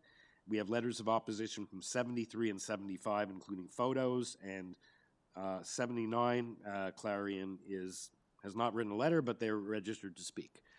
And the applicant, the agent is Syed Shams. Welcome, sir. Thank you, Mr. Chair. I'm Syed Shams with McQuays Inc. I'm the authorized agents for the owners at 77 Clarion Road. Just for a briefing on this application, we are proposing a one-storied extension into the rear yard, which is 6.7 meters by 6.86 meters. So with this application, we are seeking two variances, the first of which is to permit a floor space index of 0.54 times the area, whereas the existing zoning bylaw only allows 0.45 times the lot area. The second variance that we're requesting is to have an additional building length. The building length approved, which is allowed by the bylaw, is 17 meters, whereas we are requesting a 0.7 meters addition on that, so that we're requesting for a building length of 17.7 meters. Furthermore, I've also read the letters sent in by the neighbors, and one of which I would like to address is in regards to the extension, and a neighbor of 75, I believe, has a concern that he may not have sufficient sunlight coming into his rear yard. For the committee members and everyone on record, the addition is 6.7 meters by 6.86, but this is only encroaching 0.7 meters more than what the zoning bylaw approves of. And furthermore, this is only a single-story addition, and it'll be a flat roof too. So the neighbors on the other side would still have sufficient lighting, as this is a relatively long yard. Like, even after the extension, we still have a 14.29 meter setback to the property line at the rear side, and there is sufficient setbacks on either side. So on one side we have a 1.21 meter setback, on the other side we have a 0.91 meter setback, which would provide sufficient lighting to our neighbors. And in regards to privacy that the neighbors had concern about, then again, this is only a single floor addition. It's not a double story addition. So in terms of privacy, we would not be looking into any of our neighbors' properties. And any other further questions, I would be glad to answer, and I hope this committee can take a decision on this. Thank you. Okay, thank you, sir. I know we have comments. We're going to hear from one of the neighbors as well at 79, right next door. We do not have any comments from the rear neighbors on Hepworth Drive. I don't know if they were canvassed or if they would have received notice, perhaps, but we do not have any comments from neighbors in the rear. In any case, let's hear then. Any questions for the agent before we hear from the other neighbor? Danny Bellissimo has a question for the agent. I don't see any site plan that shows your neighbor's homes in reference to the addition or the existing house. Am I missing something here? Did you have a drawing that shows the neighbors related to yours? Unfortunately, no, sir. We don't have a drawing which incorporates the neighboring properties. As for the site plan, we have only dimensioned the site setback, the property line setbacks to our existing house. But albeit there should be at least on the neighbor's side, there will be an additional 4 feet setback, about 1.2 meters to the left, and to the right side, there should be a 3 feet setback as shown. So you are at lot number 44 on the survey. Which of those two houses on lot 44 is this one that the application? I doesn't make any reference. Is it the one on the right, which is the? Annalise, you want to get the survey more? Yeah. You said a survey. I'm having a hard time spotting your house. You did not make any reference anywhere in the drawings. Sorry about that. I will have to double check that, because I too am not sure as to which one it exactly is, but sorry, you're saying you don't know which of those? No, I don't remember. I don't remember the lot number for this specific lot property. 44, I believe, says on the application. And with specific to lot 44, it is the one on the right, which has a mark on top of 44 where it's written 44. Okay, so it's the second from the left. Okay, thank That's you. right. No problem. Very good. Okay. Okay, so let's hear from the neighbor at 79, Duka Nguyen. Hi, hi to everyone. Hello, sir. Can you try speaking up a little louder? Yes, good morning to everyone. Okay. Thank you for inviting me. I'm not concerned about the drawing, the design at the moment. But what I'm concerned is about the process of building those. Is there anything it could interferes with my existing house, like the foundation? It could be any problem with the dust, with the noise, and that kind of thing. I'm not concerned about the design at the moment. Okay, so you're not concerned with the built form, just with the process of, unfortunately, dealing with construction and noise and dirt and all those other wonderful things. That's a separate process. You are protected under the That's a more of a building department issues when construction, and perhaps before construction, if the matter gets approved, there will be discussion with you by the applicant or their agent, and you do have recourse on those issues, but not before the committee. We deal with the actual built form and the planning concerns. So it's good to know that you have no issue with the actual built form that they're being proposed, a one-story addition. Okay, we don't deal with those other concerns, but hopefully if you have issues with your neighbor or their construction crews, you do have recourse, and there's a separate process for that, but not here today. Okay, all right. Okay, thank you. Any questions for the neighbor before we move on? Okay. Mr. Shams, so your neighbor, this neighbor in particular at least, has okay with the built form. And perhaps he does have a legitimate, as every neighbor does during construction, that your clients will carry on construction as required, and perhaps have some discussions with the neighbor, giving them notice or whatever about construction issues and issues of that nature. So I don't think there's a real need to respond. And unless you'd like to weigh in on that, just to confirm that the intention is to be a good neighbor in terms of construction, and then we'll see if committee members have any other questions. Yes, Mr. Chair. So our clients would be very careful during construction and make sure that none of the neighbors are impacted in the wrong ways during construction, and conformity will be maintained during construction. Okay, thank you. Committee members, any further questions, or is someone ready to weigh in with a motion? Misha McCloskey here. I'll move to approve the application. Consider these requests quite minor in nature, and I don't believe there's any conditions. Okay, thank you. Do we have a seconder for that motion, Mr. Bellissimo? Thank you. All in favor? All in favor? Unanimous approval. Thank you, Mr. Shams. Thank you. Okay. Next application is item number 12, 103 5th Street. This is an application for a new detached dwelling with an attached garage. There are 5 variances. Urban Forestry is requesting condition number 3. We have an application, submission from the applicant.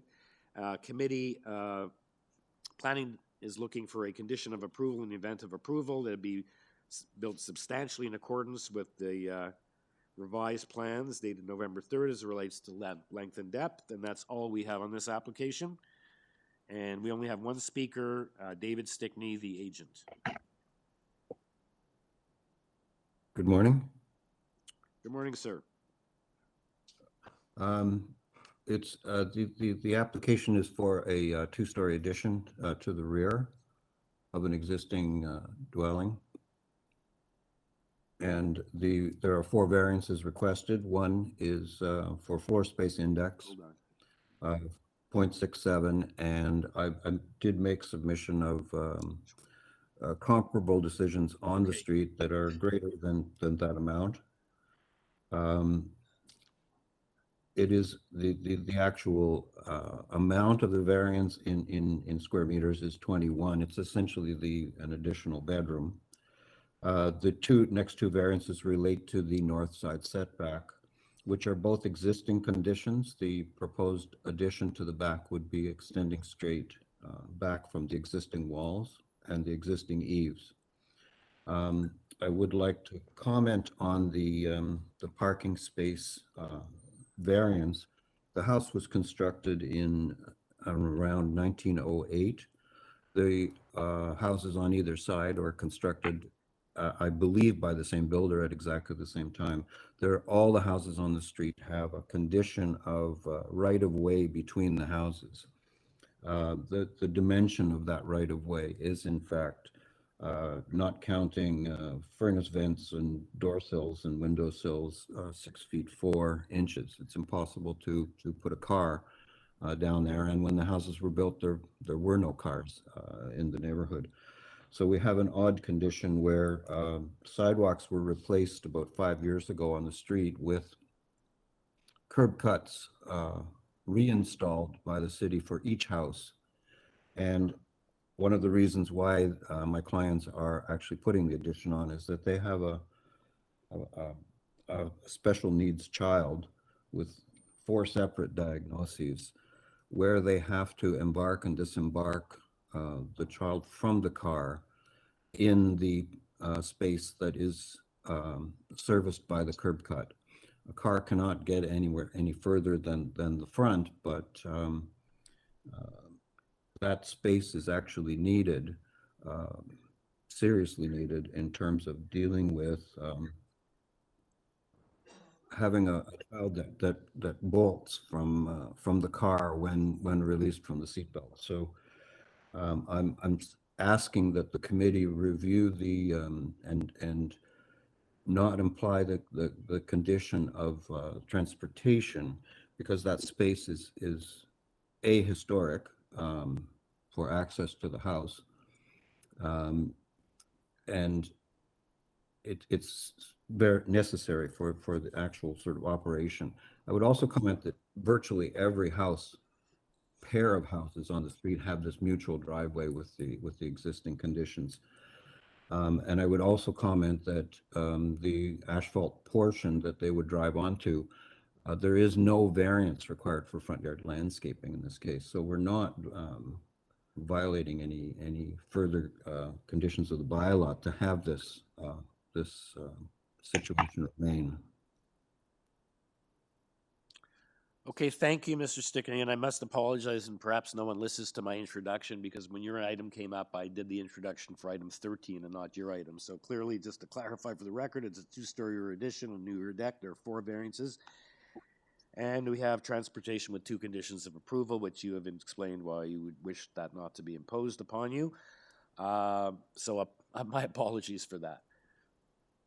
So committee members, any questions for Mr. Stickney, or someone ready for a motion? Danny Blismo has a quick question. I couldn't, for some reason, the audio wasn't coming through. The Transportation Services is asking that you just revise your drawing to show existing curb cuts. I'm assuming you don't have any problem with that, just to show them, right? No, sir, I have no problem showing the curb cuts. Right. So item number 2 says all curb cuts that are no longer in use must be restored. And that's the part that you don't like, correct?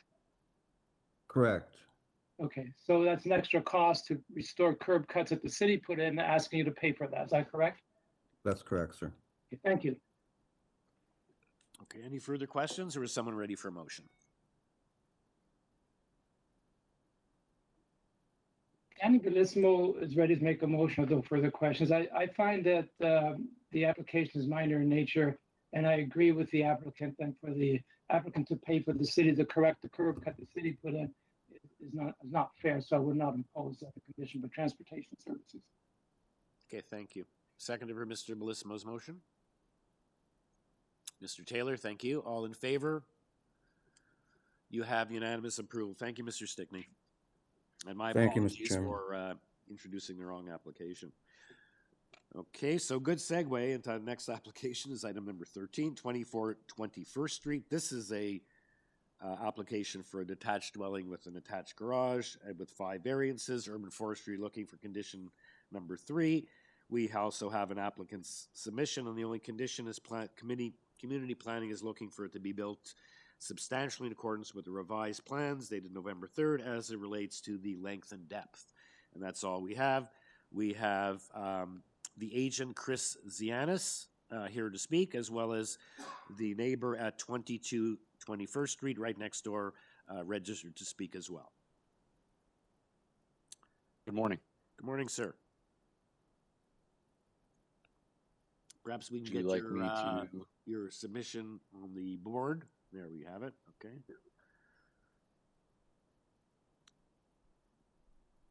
Okay, sir. And if you'd like to make us a brief presentation, or perhaps wait to hear what the neighbor. You're okay with the planning condition being recommended?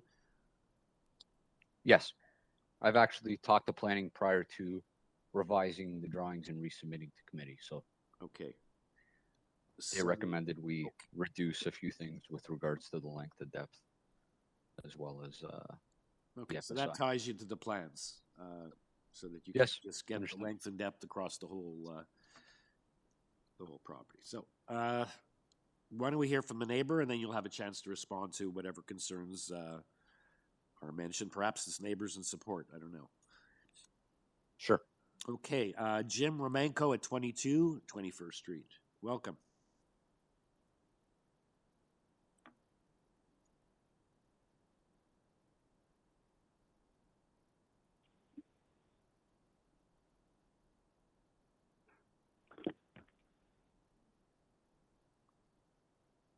Mr. Romanko? Yes, hello? Good morning, sir. Yes. Okay. Yeah, I have no objections. Okay, so you were just calling to advise that you have no objection to this application? Yes, I was not aware of the process. Like, I was just first time through this process, okay, so I was so, just on the call, so Okay, I have nice, no objection. nice neighbor to stay on the line for that. Yes, so you're in support, or you have no objection, so I guess there's no need for Mr. Zianis to respond to that. So committee members, any questions for Mr. Zianis? Or is someone ready for a motion? And we do have urban Danny, but forestry this number 3. Yep. motion to no further questions. Okay. I can go ahead? Yes. Sorry. Yeah. Thank you. I couldn't hear it. So I find that the variances are minor in nature. Move for approval of the variances subject to the condition by planning, and that is that the proposed development be constructed substantially in accordance with the revised plan submitted on November 3rd, 2021, held on file by the Committee of Adjustment as it relates to length and depth.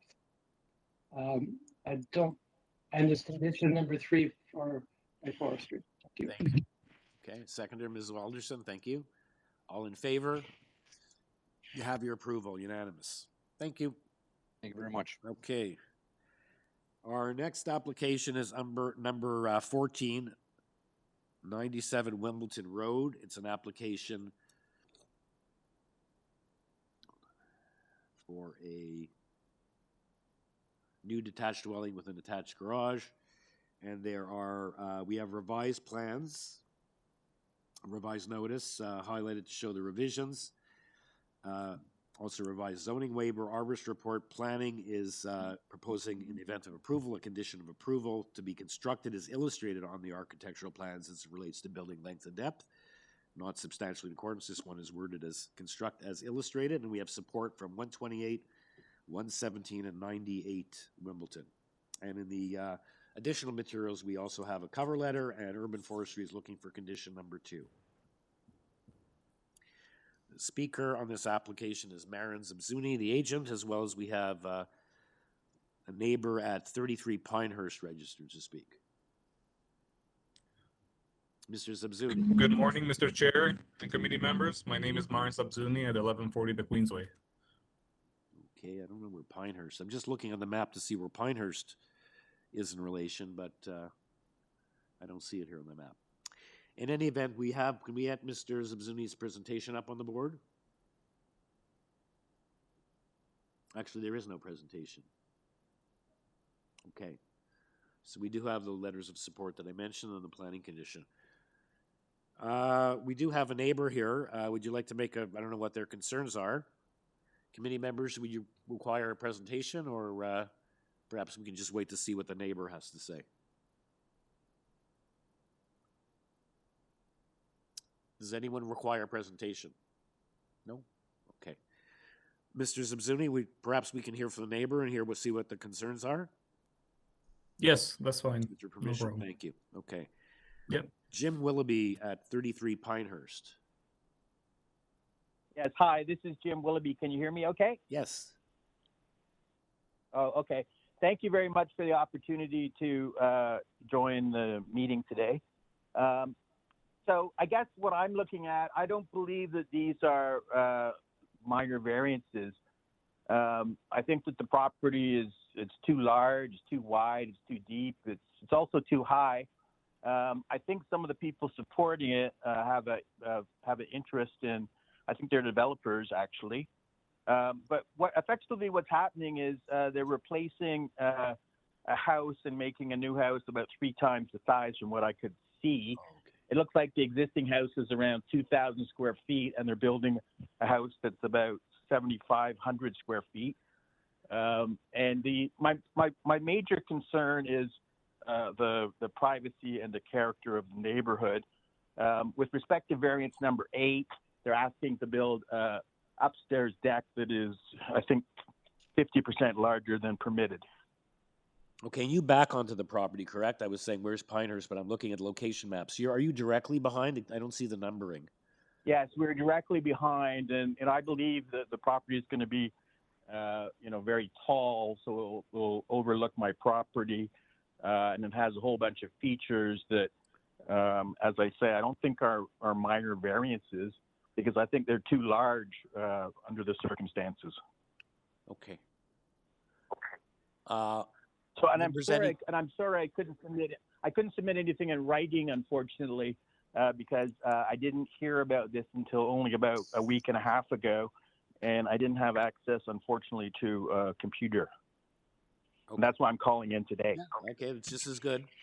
Some would see better to speak in person rather than thank you. just send a letter. And so a lot of people do send a letter and then speak as well. But as long as you put your point across, you are the party directly behind. Yeah, so if I look at the 8 variances, it looks like they're all pretty significant. And again, I would have the concerns of any abutting neighbor.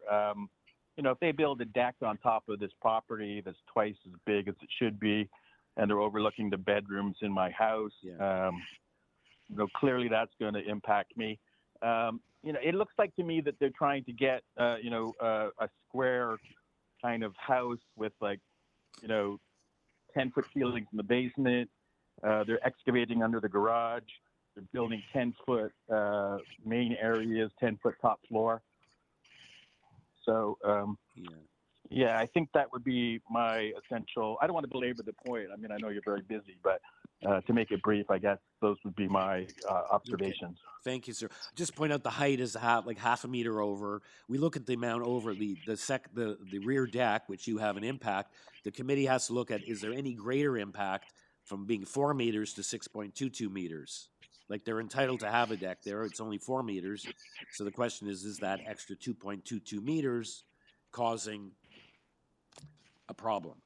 In any event, it's like 50% bigger than they're okay, so Mr. Zabzuni will have a chance to respond to your concerns and also see if committee members have any questions for you. Okay, thank you. Okay. I actually have a question through the chair. Hold on a sec. Hold on. I just noticed before you do that, Ms. Alderson, that variance has been eliminated. Variance number 8 has been eliminated on the revised drawings. That's what I was going to say. Okay, I just noticed. That's what I was going to say. Thank you. Okay, so Mr. Willoughby, there is no oversized rear deck. They've taken that out, so I assume they're going to build it at 4 meters. Yes, they've taken that variance out. Right. Thank you. Oh, okay. Thank you for the clarification. Mr. Chair? Yes. Mr. Chair, sorry, before we go on, Mr. Willoughby referred to the proposed house as being 7,500 square feet in size. In fact, it's 4,824 square feet. Okay. Oh, you don't count the basement, I guess, then? Correct. No. Oh, okay. I didn't know that. Okay. Thank you, Mr. Taylor, for clarifying that for the neighbor. So we'll go back to Myron Zabzumi now, if you'd like to respond to the neighbor's concerns, and then we'll take it into committee for a decision. Yes, absolutely. So as mentioned before, we did remove variance 8, along with all the other revisions that we worked very closely with city planning on. And the homeowners, this is their dream home where they walked around the neighborhood. We got letters of support. They've spoken to a lot of neighbors. They love the area. And, we've been working very closely with the city to make sure that this is a respectful application to the neighborhood. It's a Georgian home, traditional, and there's several in the area. So we do believe it definitely fits the area, definitely fits the 4 tests. Even in terms of the neighbor in the rear, the lot is quite deep, and I believe there's no impact, or if any, minimal to that neighbor. You can see from the map, both homes are quite far away from each other, more than most lots in the area. So I think I can go on several details which are covered in our cover letter, but I think we have the application overall is very respectful, especially in working with city planning, and I strongly believe it meets the 4 tests. If you have any questions, please let me know. Okay, thank you, sir. Any questions for Mr. Zabzuni or someone ready to weigh in with a motion? And we do have the planning condition and urban forestry condition number 2.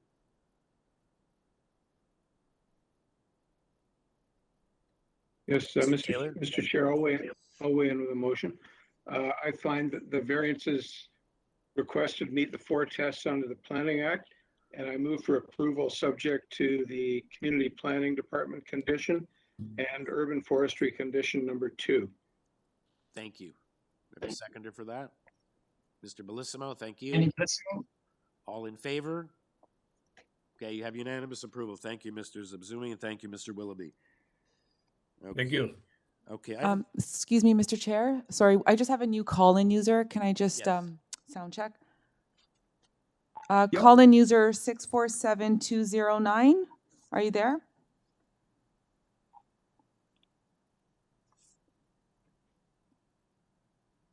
Hello, 647209. Are you there? Okay, it's okay. Sorry about that. Okay. Okay, our next application, item 15, has been deferred, so item number 16 is 1 Chestnut Hills Crescent.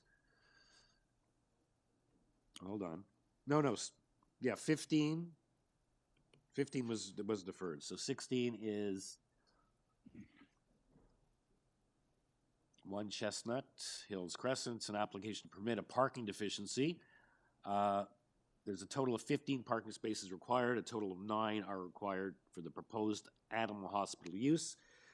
We have a cover letter, 3 letters of support, 1 letter of opposition. We have a previous Committee of Adjustment decision in May 2019, whereas they were requesting for 9 spaces, but that was refused. But in this case, they're looking for the parking deficiency for the animal hospital. Only 9 is required, 15 required generally. And transportation has no objection. We only have 1 speaker, Peter Milzen. Hello, Mr. Chair and committee members. I'll try to be brief on this. You mentioned the previous application, which was refused a few years ago. That was for, even though numerically the variance was the same, that proposed use was for a childcare facility. And the major concern with that was the morning and afternoon pickup and drop off, and whether the site could accommodate the intensity of traffic that would generate. This proposal is for a animal hospital veterinary clinic. It is a by appointment only facility. At any given time, there may only be 2 or 3 patients and several staff there. The 9 parking spots that are provided will be sufficient for their use. You have the memo from Transportation Services, which also indicates their belief that the proposed parking supply will be sufficient. There is some on-street parking available on the east side of Chestnut Hills Crescent. We actually don't believe that that will be required for any of the clinic's patients in the future. And I think based on the comments from Transportation Services, that it is a reasonable proposal and that it will be able to accommodate the needs of this use. Okay, thank you, Mr. Mills. Any questions, or is someone ready for a motion? I'm ready for a motion if there are no other questions. Go ahead. Being an animal lover myself, I'd like to support this application. I believe the variances are minor in nature and desirable for the site. Yeah, you can certainly see that compared to a daycare use, the parking requirement is somewhat different. Seconded by Ms. McCluskey. All in favor? You have unanimous approval. Thank you, Mr. Mills, and we'll see you again. Very much. Thank you. Okay, item 1733 LOMA has been deferred. So moving on to item number 18 for DUERN Street. And this is for a new detached garage in the rear yard. Why is this happening Sorry. to me? How do I choose back spasm? I think it's normal. It's I think muscle someone's spasm. having a It's normal. conversation. Maybe mute them till I finish the introduction. New detached garage. We have a revised notice. There are 4 variances. There were 5. One has been eliminated, another has been reduced, and there's been a correction to the notice. And that's all we have. The revised plan zoning notice, and that's all we have. And the speaker on this application is Barry Goldman as agent for the applicant. Oh. Mr. Goldman, welcome. Hello, members of the committee, chair. My name is Barry Goldman. I'm the architect and agent for this application. I believe that this proposal is minor in nature. I'm happy to make a presentation if you like. Otherwise, I can answer any questions you may have. Okay, thank you, Mr. Goldman. Yes, I don't believe a presentation is necessary. Let's just see if committee members have any questions. It's pretty straightforward, and it shows highlighted what your revisions are. You've eliminated variance 3, and you've reduced variances 4 and 5. Committee members, any questions for Mr. Goldman, or is someone ready for motion? There is urban forestry condition number 2 being requested. Hey, Bellissimo's ready for a motion. If there are no questions. Go ahead. No questions. I find that the variances are very minor in nature, and I move for approval of the variances on the conditions set up by Forestry condition number 2. Thank you, Mr. Bellissimo. Seconded for that. Ms. McCluskey, thank you. All in favor? Another unanimous approval. Thank you, Mr. Goldman. Thank you. Okay. Our last application of the morning session is item number 19, 43 5th Street. It's an application for one-story addition, rear addition, a second-story addition above the existing dwelling, a new covered front porch, and a rear yard deck. And there are 4 variances. And transportation, all we have here is transportation looking for we have a petition in support, and we have transportation looking for a deferral. Yeah, it's a chicken and egg thing. They're saying that they recommend deferral as the applicant must obtain a front yard parking permit if available to allow an encroachment into the city right of way. Staff, could we, Mr. Carvalino, is this something that is necessary to defer, or could they do this after the fact? Mr. Chair, in the past, committee has dealt with the variances, and they've conditioned that they are subject to the applicant obtaining a front yard parking permit. That way, transportation staff know that they don't issue a permit that is in contravention of the zoning bylaw. However, if committee sees it appropriate to defer, let them obtain the permit first and then come back for the variances. That's what transportation is requesting, so it's up to the committee. Okay, thank you. And the speaker, or the applicant, or the agent is Robert Rubino. Welcome, Mr. Yes. Rubino. We do have the petition here in support with 6 signatures. I don't believe we need a presentation. Can you just weigh in on the issue about this condition and whether your client could or will apply after the fact? Yeah, I am You're the okay with homeowner. proceeding in that nature rather than deferring now and going that and then having to be put back another agenda would seem a delay that's just not necessary. Yes, we are in support of that.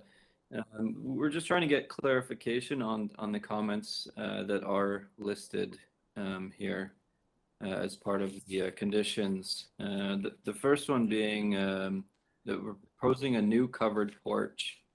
The covered porch is existing and probably has been existing since the 1930s.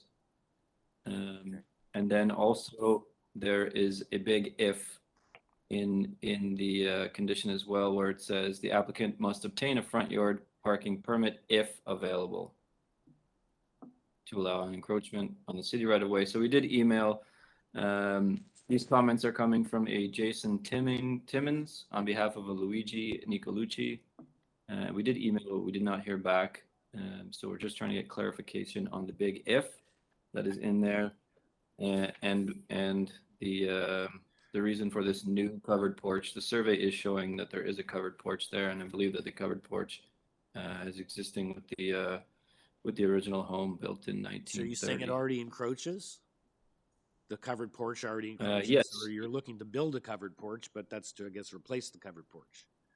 You're going to have a new covered porch? Just to renovate the covered porch. We're just looking to extend and continue the use of the driveway. There is already an existing driveway here as well that is dating back many years as well. Okay, so actually a good question, Mr. Carvalino. It does say, Mr. Rubino rightly pointed out, it says the applicant must obtain a front yard parking permit subject to being located in a licensed area in order to allow for parking in the front yard. So then it goes, the actual conclusion is must obtain a front yard parking permit. The words if available. So is Mr. Rubino correct? What happens if it's not available? Where does that leave the applicant at that point? Do they have an approval? Mr. Chair, if a condition is imposed that the variances are conditioned on the front yard parking permit being issued, then if there is no permit available, then the condition is not satisfied, and the approval, the conditional approval wouldn't be satisfied either. So in effect, he can't get what he's looking for.